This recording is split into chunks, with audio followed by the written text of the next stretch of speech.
Hola, ¿cómo están? Muy buenas noches, soy Armando Godoy, bienvenidos al espacio de la entrevista de Noticiero El Salvador a través de la señal de Canal 10.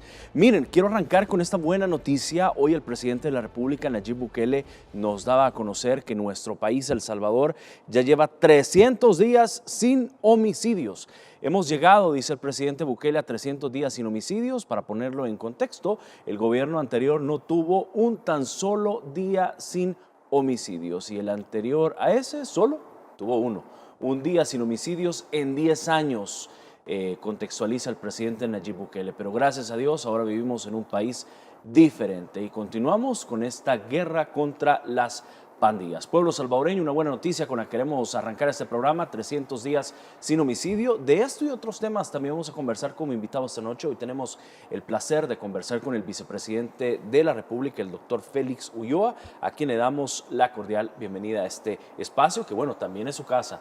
Vicepresidente, buenas noches. Buenas noches, Armando, un gran gusto y aprovechando el Día de la Amistad, pues un saludo a toda la familia salvadoreña, esperando pues que disfruten con sus seres queridos en una fecha tan relevante como la de ahora. Por supuesto, una fiesta, una fecha donde obviamente es una fiesta también, donde pues todo el tema del amor y la amistad convergen mucho en los hogares salvadoreños. Y saben, con esto quiero arrancar porque El Salvador también es un país amigo. El equipo humanitario enviado por el presidente Nayib Bukele a Turquía fue clave en el rescate de 2 sobrevivientes del terremoto que se encontraba bajo los escombros. El mandatario salvadoreño calificó este hecho como un milagro. Les contamos más detalles y con este tema quiero arrancar como invitado esta noche en la siguiente nota. Un milagro, gracias a Dios. Así anunció el presidente Nayib Bukele el rescate que realizó el equipo de rescatistas salvadoreño con apoyo de socorristas turcos. Se trató de 2 sobrevivientes, una mujer y un niño que pasaron más de 150 horas soterrados. Las personas rescatadas son Melit Efe Oscan, un niño de 5 años aproximadamente, y luego Denise Dal, una mujer de 30 años aproximadamente. Fueron rescatados en Kahramanmaraş, en los escombros de un edificio y posteriormente fueron llevados a un hospital.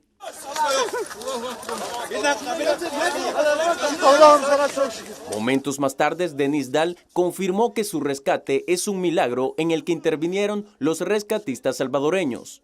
Soy un caso milagroso que después de 148 o 149 horas fui rescatada del terremoto de Kahramanmaraş al 7º día.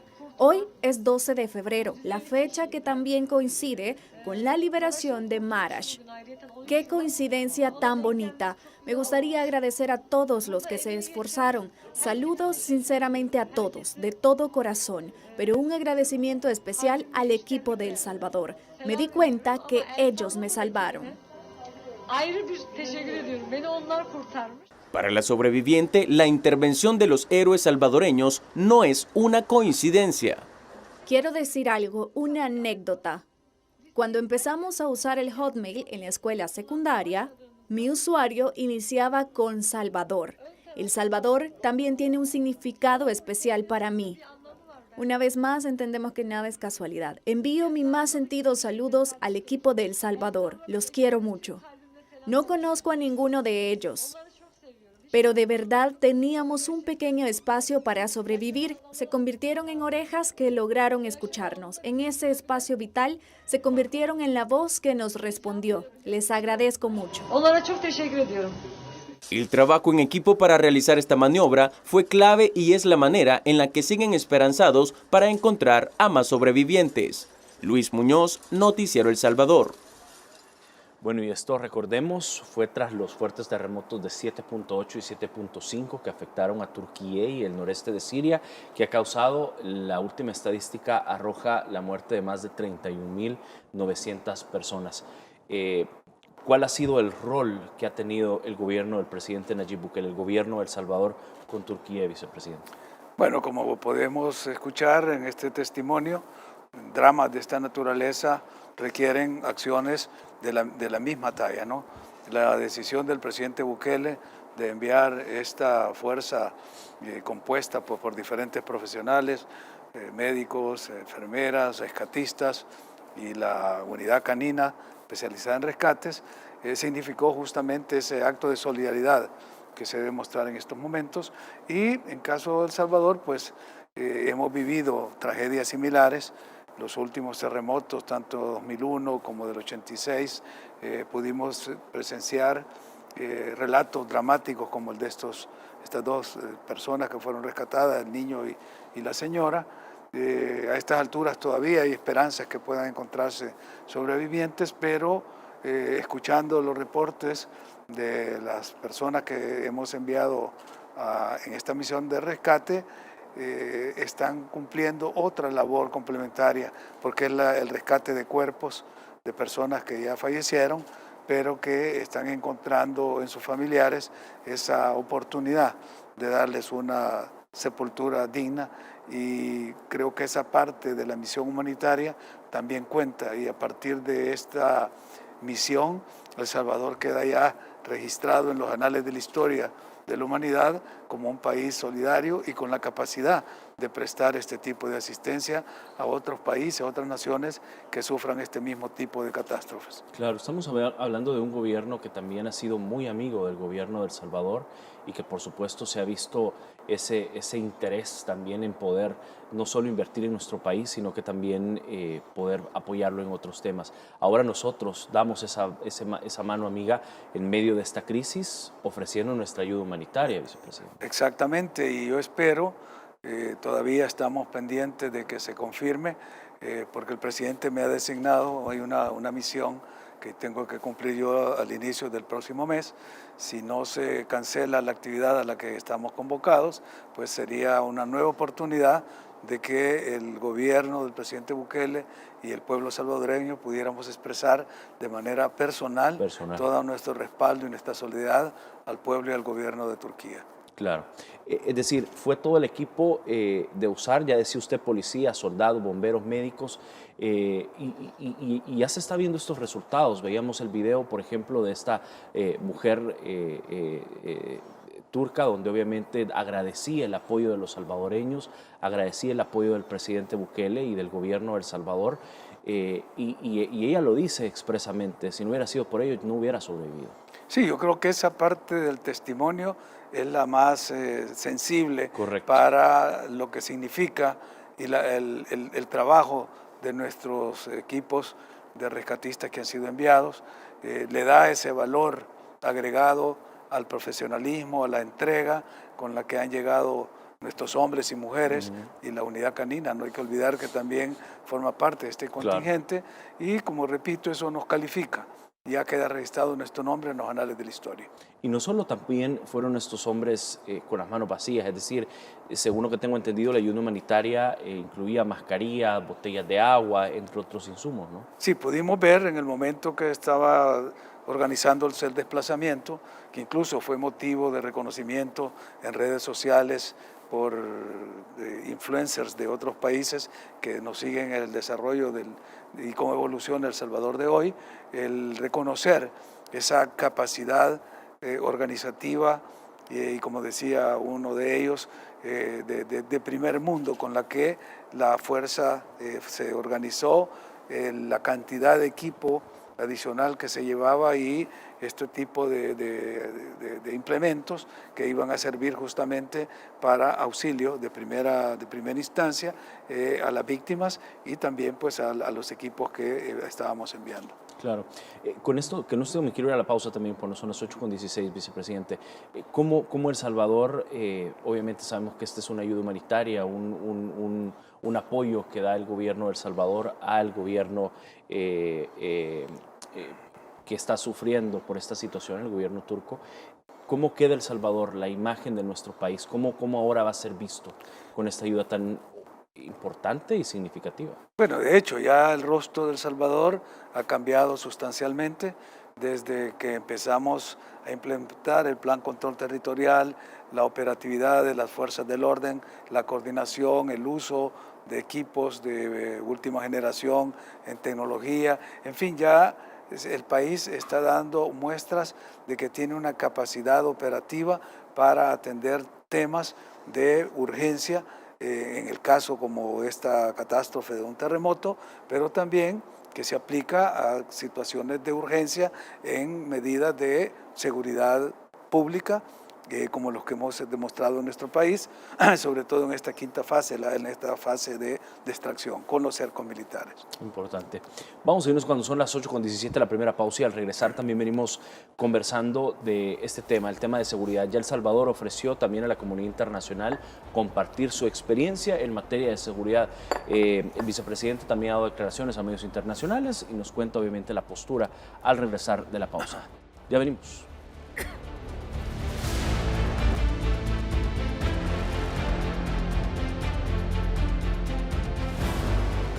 Gracias por estar con nosotros. El Salvador continúa en los ojos del mundo por sus exitosas medidas en el combate a la criminalidad, que lo ha convertido en el país más seguro de América Latina. Bueno, y ahora el presidente decía 300 días sin homicidio.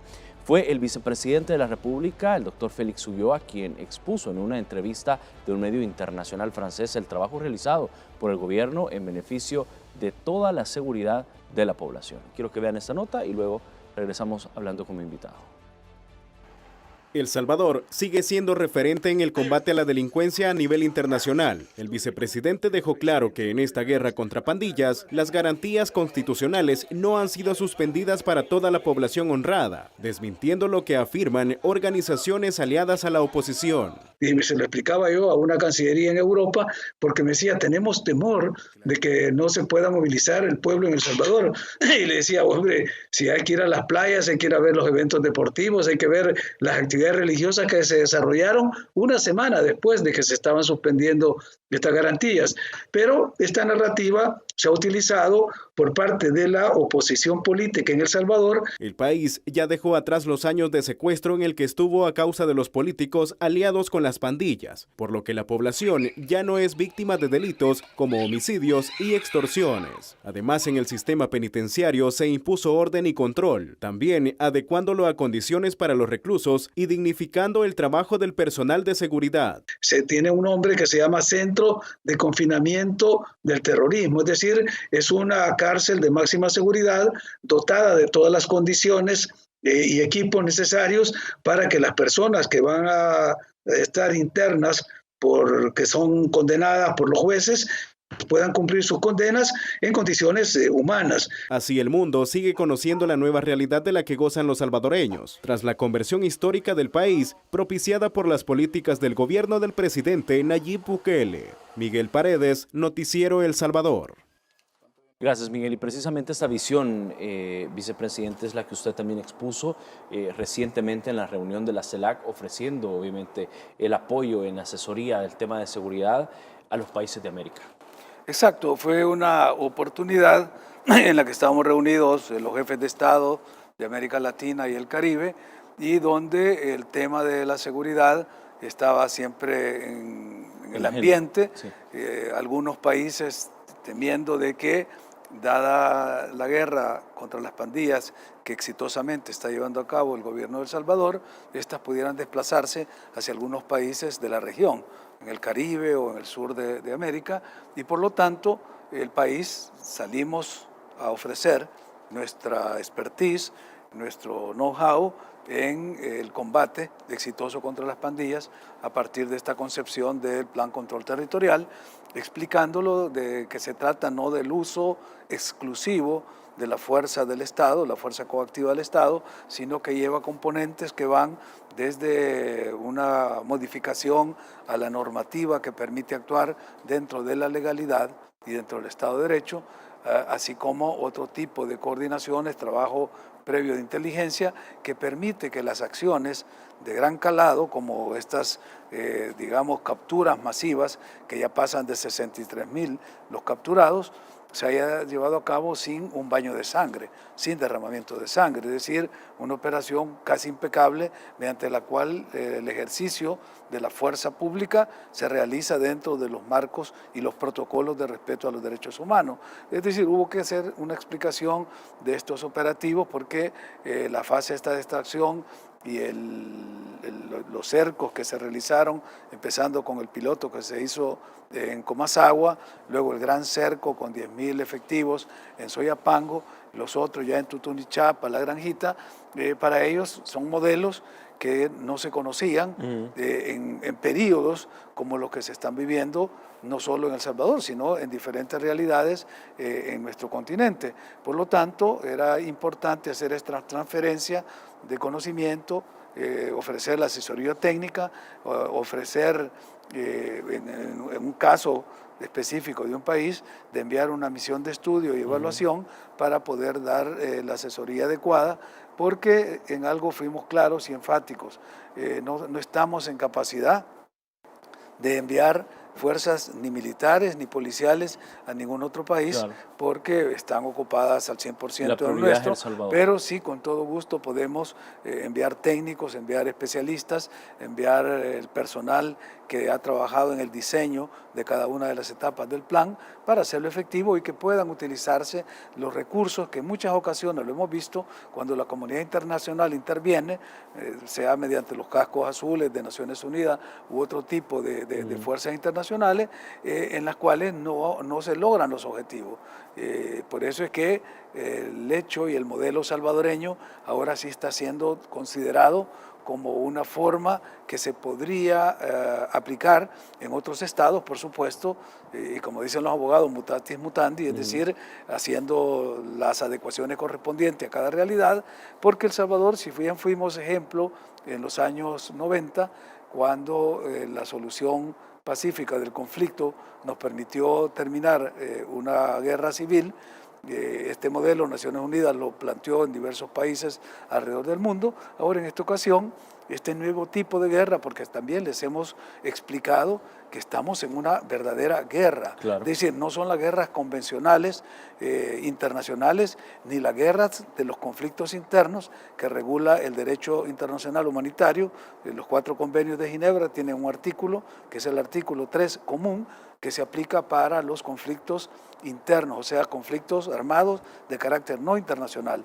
Nosotros insistimos en que, haciendo uso del jus ad bellum, del derecho a la guerra, el Estado salvadoreño salió en defensa de la población frente a la agresión que teníamos de estos grupos, estas estructuras criminales que habían tomado no solo como rehén a las comunidades, a la población, sino al propio Estado. Prácticamente lo tenían de rodillas y el Estado había perdido soberanía en buena parte del territorio nacional. Entonces, con esta guerra que declara el presidente Bukele a partir del establecimiento del régimen de excepción en marzo del año pasado, pues en menos de un año hemos logrado ya tener un avance sustancial que, como lo decía un estudio de opinión muy reciente, estamos a punto de declarar el triunfo en esta guerra. Pero todavía hace falta, todavía es necesario continuar con el régimen de excepción. Tengo entendido que ya el Ejecutivo ha solicitado una nueva prórroga. Correcto. Porque, y esto también hay que explicarlo, la narrativa que había afuera era que el estado de excepción generaba condiciones de violaciones masivas, decían, de derechos humanos. O habían algunos, perdón, vicepresidente, hablaban de militarizar a un país.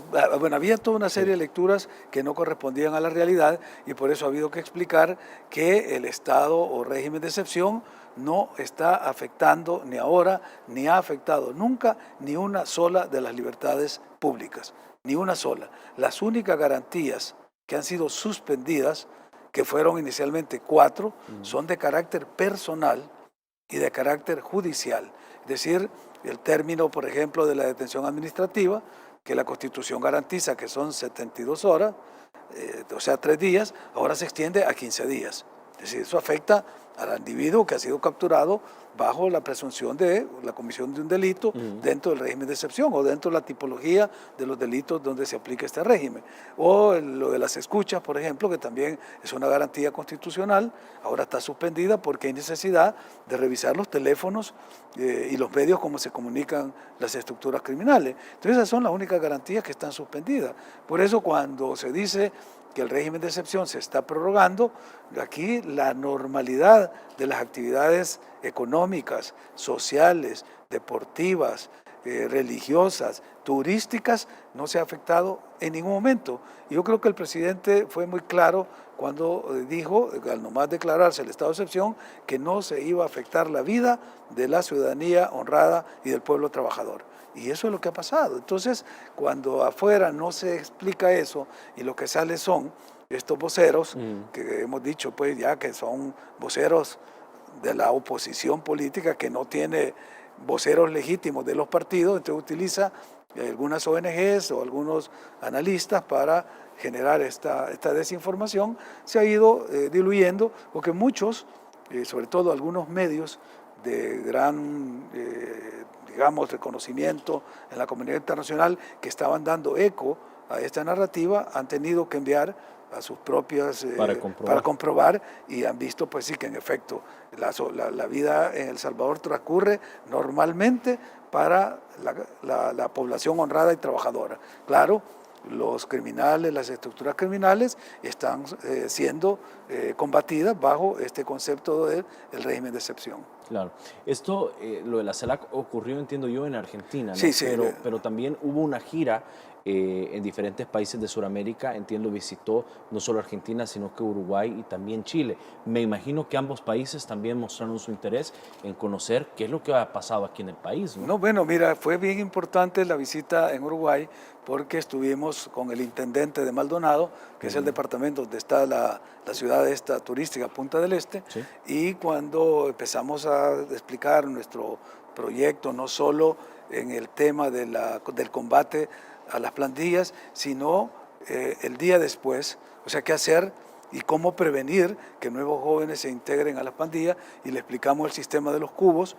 Se quedaron maravillados. De hecho, en el mismo momento contactamos al secretario de Tejido Social para que explicara el modelo de cubos y han quedado entusiasmados. Es decir, proyectar que en El Salvador estamos generando estos espacios de esparcimiento, espacios lúdicos, de formación, de bibliotecas, de conectividad, donde los jóvenes pueden encontrar un espacio donde reunirse y poder tener el ocio productivo. Esto entusiasma. Y en Chile lo mismo. En Chile también había preocupación, hubo una desinformación en la que se decía pues que ya la MS estaba sentando sus bases en el norte de Chile. Hubo que aclarar eso, de que El Salvador no estaba ni afirmando ni negando absolutamente nada al respecto, porque no teníamos ningún tipo de información ni para negar ni para afirmar un hecho de eso, pero sí, y esto se lo dijimos con los funcionarios que nos reunimos, estábamos dispuestos a compartir nuestra experiencia y poder darle asistencia en el momento en que fuésemos requeridos. Eso fue pues prácticamente la visita en el sur de América, pero luego nos trasladamos porque teníamos otros compromisos en África, y ahí pues terminó la gira ya con la visita a Marruecos y a Senegal. Por supuesto, una gira provechosa donde también el vicepresidente pudo mostrarle al mundo todo lo que está pasando en el país, las transformaciones importantes y por supuesto el exitoso Plan Control Territorial, que también es reforzado con el régimen de excepción, una demanda evidente de la población salvadoreña. Vamos a hacer la pausa,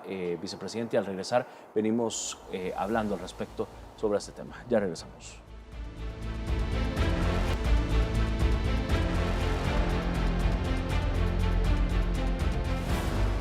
Aprovecho para saludar a nuestros hermanos salvadoreños, nuestra diáspora, que siempre están pendientes de nosotros a través de las redes sociales y ahí siempre nos están dejando todos sus mensajes. Muchas gracias y desde acá les mandamos un fuerte abrazo para todos ustedes. Bien, estábamos hablando obviamente del tema de seguridad y el régimen de excepción, que es una demanda muy evidente de la población, y es que con el objetivo de reforzar el bienestar de los que nos ven y nos escuchan, los salvadoreños, por instrucción del presidente de la República, el Gabinete de Seguridad solicitó una nueva prórroga del régimen de excepción. Esta estrategia ha permitido recuperar los territorios que se encontraban, y usted muy bien lo sabe, en manos de estos delincuentes, de las pandillas, estructuras criminales que están ya en su fase terminal. Los terroristas que vayan al Secot no van a volver nunca a nuestras comunidades. La medida está vigente en el país desde el pasado 27 de marzo de 2022. En este tiempo se han efectuado más de 64.000 detenciones de personas vinculadas con grupos terroristas.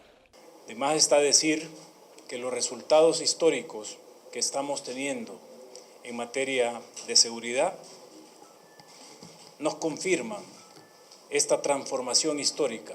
Entre los detenidos hay cabecillas de pandillas. Han desmantelado 200 campamentos e incautado más de 2.000 armas de fuego.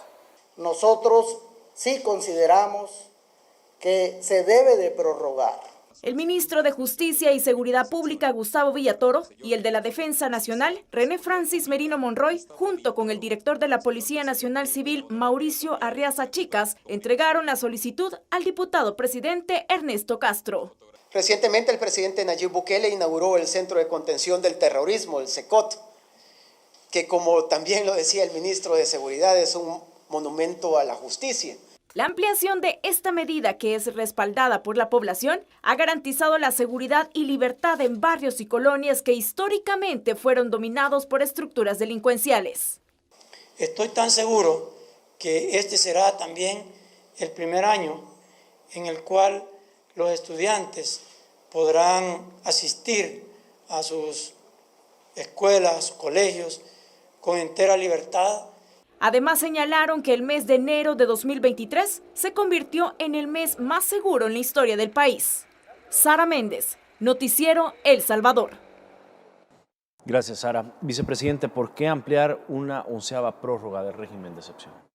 Bueno, yo creo que lo hemos dicho siempre, el régimen de excepción se va a mantener mientras subsistan las circunstancias que lo generaron. Ha habido un compromiso tanto del presidente de la República como del Gabinete de Seguridad de limpiar definitivamente la sociedad de este flagelo.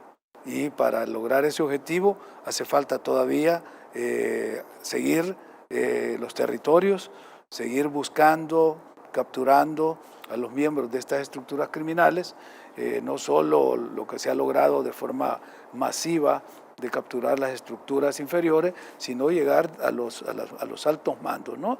A los corredores de programa, o como lo dijo en alguna ocasión el ministro de Justicia, a las 15 sillas de la MS, de las cuales se han capturado 10. Todavía hay 5 que hay que perseguir, encontrar, capturar y ponerla a la orden de la justicia. Entonces todavía se requiere mantener, te repito, este régimen, porque permite, y vuelvo a insistir, el régimen no afecta ninguna libertad pública. O sea, aquí no hay ningún tipo de limitación para la circulación, claro, la movilización, la libertad de expresión, aún para los medios críticos que están constantemente criticando, pues no hay ningún tipo de censura, ni mucho menos.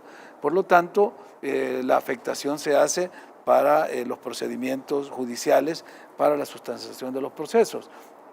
Pero hace falta, yo creo que vamos a entrar en esta 11ª prórroga, lo más probable es que haya todavía que hacer alguna prórroga más, no sabemos hasta cuándo, eso lo va a determinar el Gabinete de Seguridad cuando considere de que se han agotado ya todas estas estructuras que están, como decías en la nota, en su fase terminal, pero todavía, igual que el cáncer, no puedes dejar todavía 1 o 2 células cancerosas por ahí porque se reproducen y luego vuelven a infectar el cuerpo social. Entonces va a haber que hacer una acción de limpieza total. Y luego vendrán pues las fases subsiguientes porque viene toda la parte donde entra el derecho penitenciario, donde entra la regulación de los internos, los que ya los jueces van a determinar si son condenados o a los cuales se les aplican cierto tipo de medidas, y para eso es donde esta fase complementaria de la construcción del Centro de Confinamiento del Terrorismo, que también es otro modelo que El Salvador está presentando, no solo por la celeridad con la que se construyó, sino por el diseño de máxima seguridad con las condiciones necesarias por los estándares internacionales para que los internos tengan pues un confinamiento basado pues en la dignidad humana.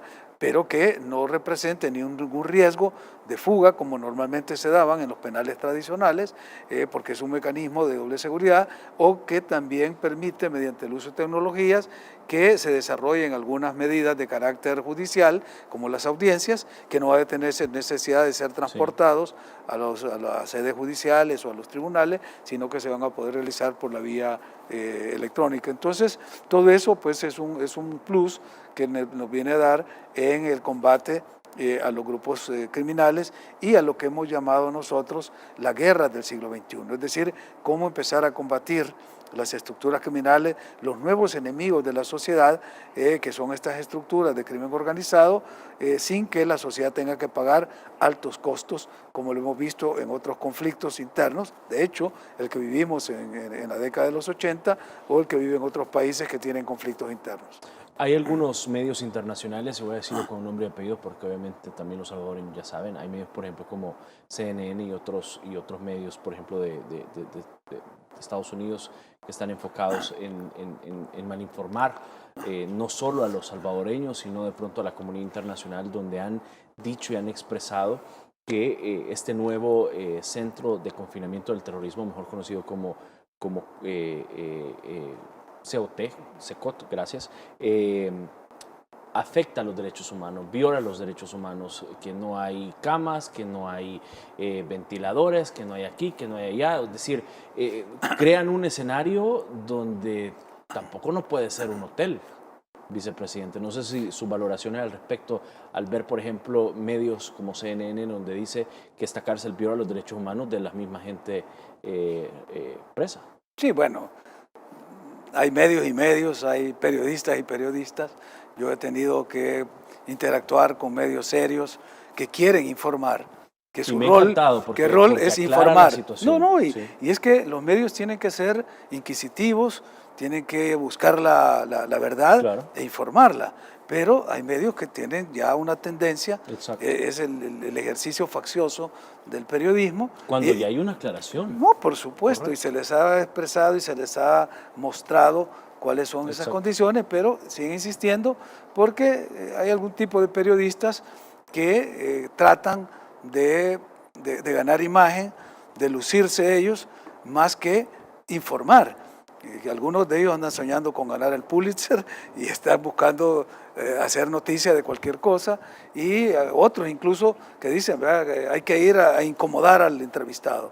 Es decir, si tú vas con la intención de ir con preguntas incómodas a incomodar, o sea, no vas buscando la verdad de los hechos para informar a tu audiencia. Ya llevas tu agenda. Ya llevas tu agenda y ya vas buscando el protagonismo, ya no es la verdad, no es la información que es tu oficio y que es tu producto, sino que sos tú el que te quieres lucir. Entonces ya la población tiene identificado a este tipo de periodistas y a este tipo de medios, y como decía Monseñor Romero, en la época en que teníamos aquí medios de la misma naturaleza, hay que leerlos al revés, decía.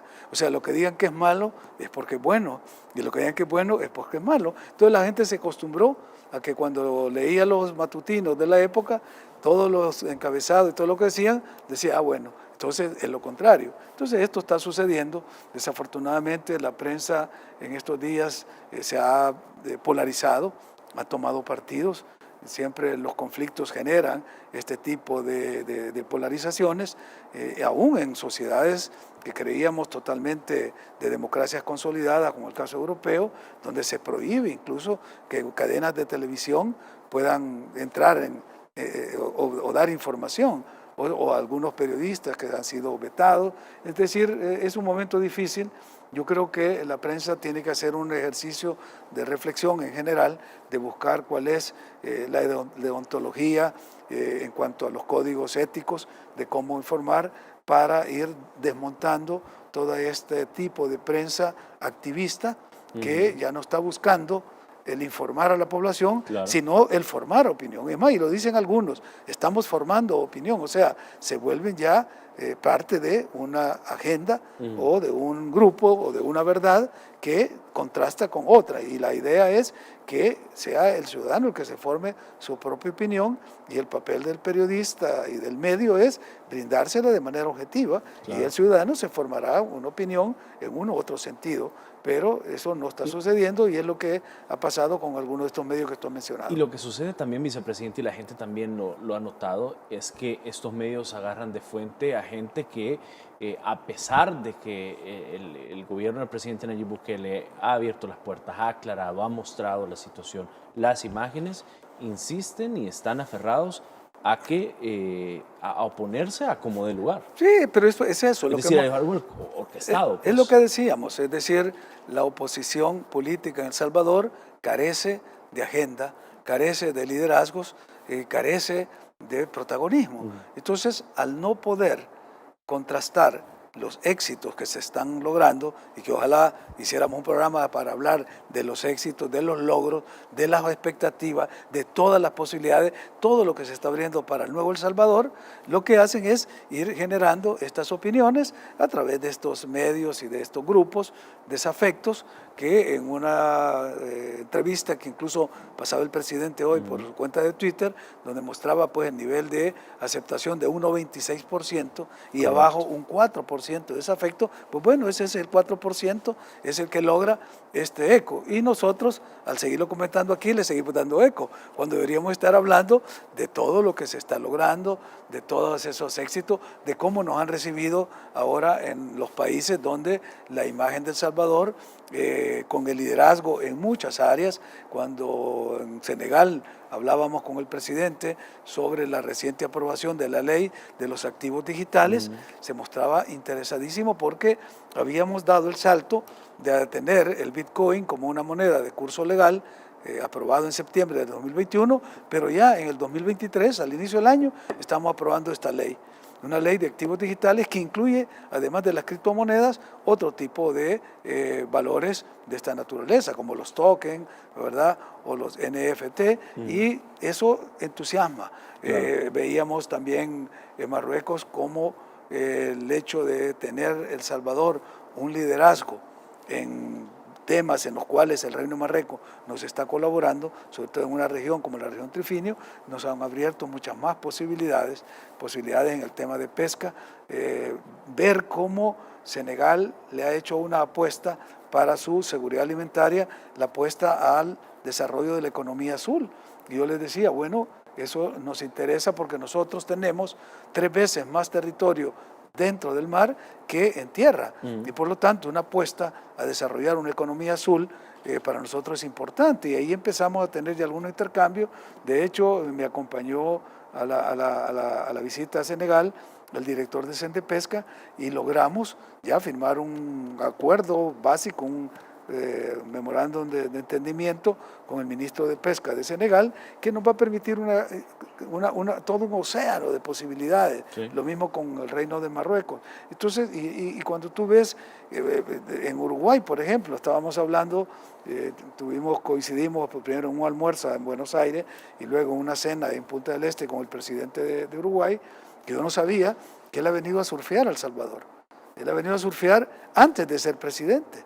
Él surfeaba en Las Flores y me decía que antes de ser presidente, la última vez que vino, se dejó la tabla de surf, y cuando uno de los pescadores de ahí, porque se relacionaba con las comunidades, vio que había sido electo presidente, le escribió, le dijo, muchacho, aquí dejaste la tabla. Se lo contaba como una anécdota y le aprovechamos para invitarlo porque le decía, vamos a tener este año, en septiembre, el campeonato de longboard, claro. O sea, ya de tabla larga, y nos gustaría que llegaras tú. Me dijo, bueno, vamos a ver la agenda porque sí nos interesa estar en este tipo de actividades que están posicionando a El Salvador como un destino turístico. Y hablar de turismo es una cosa, pero podemos hablar de cómo estamos cerrando la brecha digital, el reconocimiento que tenemos a nivel mundial en este tema, en esta materia. Somos pioneros en ir incorporándonos a la cuarta revolución industrial, en el tema de salud, es decir, seguridad. Hay tanto positivo que hablar que a veces da pena estar hablando de esta gente, pues que son incómodos, pero lo mejor es la gente, el pueblo se va a encargar de ellos, y nosotros aprovechemos estos espacios para comentarle a nuestra gente qué es los logros que estamos haciendo, cómo el mundo nos está viendo, cómo entregamos solo este dato, que lo decíamos también, aproveché de decirlo en la cumbre de CELAC en Buenos Aires. Primero, honrar nuestros compromisos internacionales. Pagamos los 800 millones de eurobonos que debíamos y los pagamos un día antes de que se venciera el plazo, contra todo pronóstico. Y no hubo ningún solo medio que hiciera eco de esa situación. Claro. Pero también les decía, acabamos de entregar la presidencia de IRENA, que es la Agencia Internacional de Energía Renovable, se la acabamos de entregar a la India, con un legado grande, enorme, en el que El Salvador está posicionándose como líder en las energías renovables, energía limpia. El tema de la geotermia, por ejemplo, es un tema que lo traigo así, pero muy fresco y con mucho interés. Ya hablé ayer, tuve la oportunidad de hablar con el presidente de CEL para un proyecto que queremos desarrollar allá en mi pueblo, en Chinameca, porque allí tenemos 4 pozos que ya van a empezar a funcionar. Estamos a menos de 100 kilómetros de Berlín y a 100 kilómetros del volcán de Conchagua, donde se va a construir la Bitcoin City, y el cordón geotérmico del país está en esta zona. Entonces hay que empezar a invertir ya en investigación de estos temas. Lo mismo en agricultura. Del Reino de Marruecos nos acaban de invitar para que vayamos, porque el rey va a inaugurar la feria agrícola de Meknes, y hay la posibilidad de traernos un proyecto importantísimo que va a ser un hitazo si se logra consolidar en El Salvador en temas agrícolas. En fin, hay tanto positivo de que hablar. Y ya casi se me está acabando. Usted me dio un atarrayazo de temas de un solo que se me adelantó. Vamos a irnos a la pausa y al regresar venimos hablando precisamente de toda esta gira que ha tenido el vicepresidente, este intercambio también de experiencias y el fortalecer también los lazos de amistad para incentivar el intercambio comercial y, por supuesto, la inversión con el mundo. Vamos a la pausa, ya regresamos, la última de esta entrevista.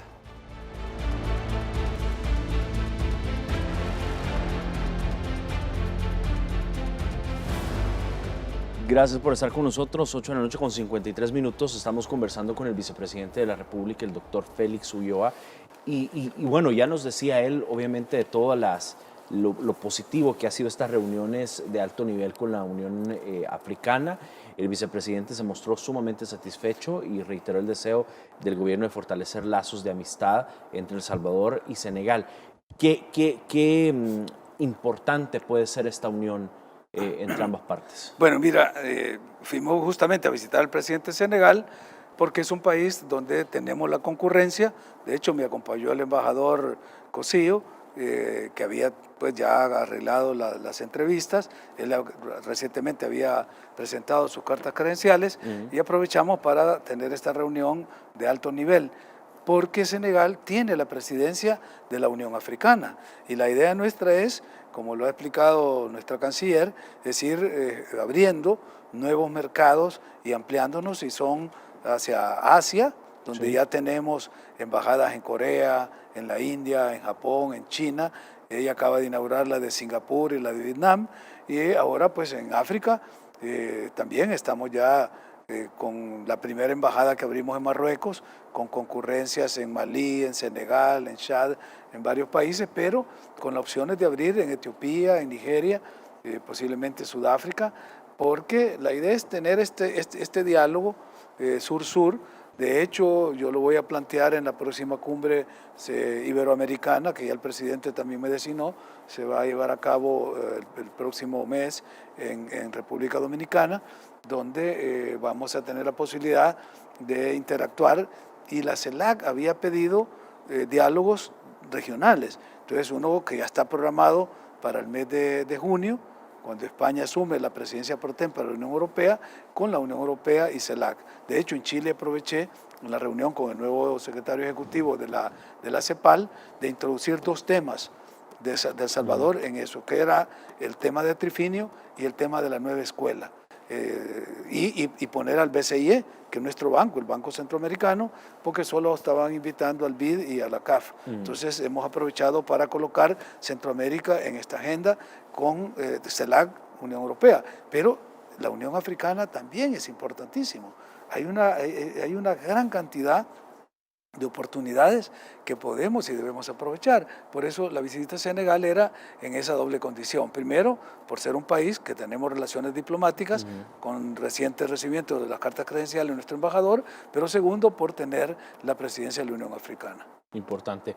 Por cierto, hoy entiendo yo que también se reunió con, bueno, tuvo una visita de cortesía con inversionistas ingleses que están muy interesados, no solo, bueno, y además que son fundadores de Bitcoin Racing Team, no solo han sido fundadores de esto, sino que también están muy interesados en invertir en El Salvador. ¿Qué tan fructífera fue este recibimiento, esta visita?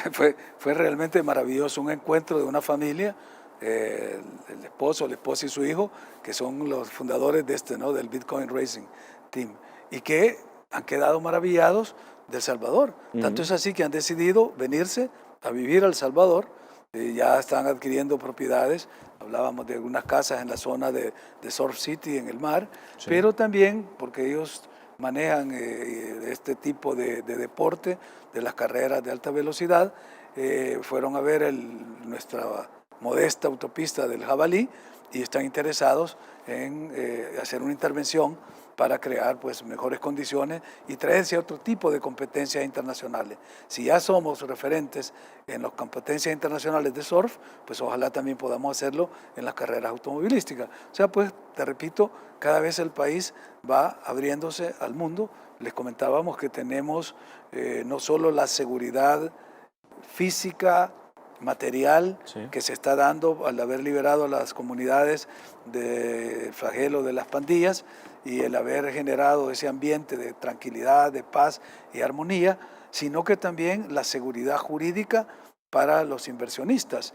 Hay un paquete de leyes económicas que se están trabajando, ya casi están finalizadas, algunas ya llegaron a la Asamblea Legislativa para facilitar el negocio con inversionistas, para facilitar su instalación en el país, para crear condiciones de seguridad en su inversión, en el retorno de sus utilidades y en la eliminación de la tramitomanía, que es uno de los obstáculos que tienen países subdesarrollados, donde la tramitomanía genera lentitud en los procesos, corrupción, falta de seguridad.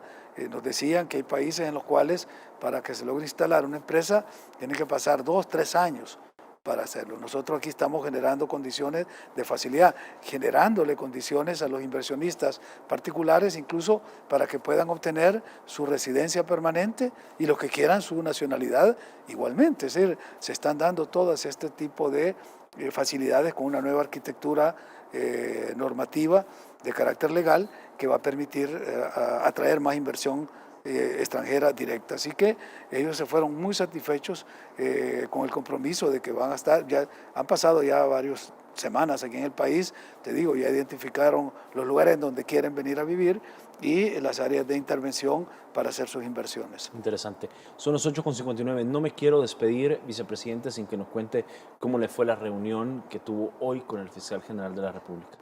Bueno, sí, fue importante. El fiscal había pedido una reunión conmigo la semana pasada, pero yo llegué el fin de semana. La primera misión fue reunirme con él para atender el llamado. Es importantísimo porque a mí me ha servido mucho el poder explicarle a la comunidad internacional que nuestra lucha contra la corrupción, la fortaleza institucional del país y especialmente el caso de la Fiscalía fueron una garantía y una carta de presentación para que en el GAFI, que es este grupo de acción financiera internacional que lucha contra el lavado de activos, el lavado de dinero, nos aceptara la solicitud de salir del GAFIC, que era donde estábamos, que es el GAFI, las sedes del Caribe, el GAFIC, o sea, estábamos ahí con las islitas caribeñas, que son algunos paraísos fiscales, o sea, nos tenían en una lista de segundo orden, y pasar al GAFI LAT, que es el GAFI de Latinoamérica, en el cual nos aceptaron ya finalmente, ya somos miembros plenos del GAFI LAT, y ahora viene una misión de evaluación. Entonces, con el fiscal quería pues que tuviéramos este intercambio, para que yo también, pues, como una muestra del gobierno de que al más alto nivel se le está dando importancia a este tema, de la lucha contra la corrupción, a blindar a nuestro país y nuestro sistema financiero de que no tenga esos vacíos, esos loopholes en la legislación por donde se puede colar estos dineros provenientes de actividades ilícitas, y sobre todo en el tema de esta nueva ley, la ley de activos digitales, ¿sí?, que reúnen varias de las recomendaciones que se hacen. El GAFIT tiene 40 normas que son recomendaciones que los países deben de seguir. Nosotros las estamos cumpliendo a cabalidad, y ahora viene esta misión que la encabeza el presidente, ¿verdad?, un señor de Uruguay. Vienen otros miembros de la directiva del GAFILAT para evaluarnos. Entonces, el compromiso es que sí, que desde la vicepresidencia vamos a abrirle las puertas para que haya esa transparencia y esa visión de que el gobierno en su más alto nivel está comprometido con apoyar nuestra institucionalidad, en este caso la Fiscalía General de la República, pero también todas las instancias que tienen que ver con la lucha contra la corrupción. De hecho, lo felicitaba por esta acción coactiva en la que la Fiscalía, junto con parte del Gabinete de Seguridad, están respaldando la iniciativa del Ministerio de Hacienda de la lucha contra los evasores. Claro, porque esa es otra forma de corrupción. Ya se anunció, tenemos resultados tangibles y muy reconocibles del trabajo que se ha hecho desde el Ministerio de Hacienda con aquel programa de los jueves de evasores, con todas las denuncias y los avisos que se han presentado a la Fiscalía, y la recuperación que se ha hecho de centenares de millones de dólares que se han recuperado para el erario nacional. Así que todo buenas noticias. Sí quedamos con el señor fiscal que, revisando mi agenda, yo estaré en el país el día que va a venir y va a estar presente la misión de alto nivel del GAFILAT, y por supuesto los vamos a recibir. Claro, y eso también refleja un compromiso que tiene el gobierno del presidente Nayib Bukele para tratar el tema al más alto nivel, obviamente. Son ya las 9:03. Vicepresidente, gracias por su tiempo, gracias por estar acá con nosotros, y bueno, muchos éxitos también para las próximas giras que se vienen, que yo sé que va a ser muy fructífero, sobre todo para hablar muy bien de nuestro país. Muchas gracias. Gracias. Buenas noches. Gracias también para ustedes. Muy buenas noches, descansen, nos vemos y escuchamos mañana. Para los que pues de pronto están en casita, están ahí disfrutando de sus seres queridos, de su familia o de su pareja, bueno, le deseamos una feliz día de San Valentín y por supuesto feliz día del amor y la amistad. Buenas noches.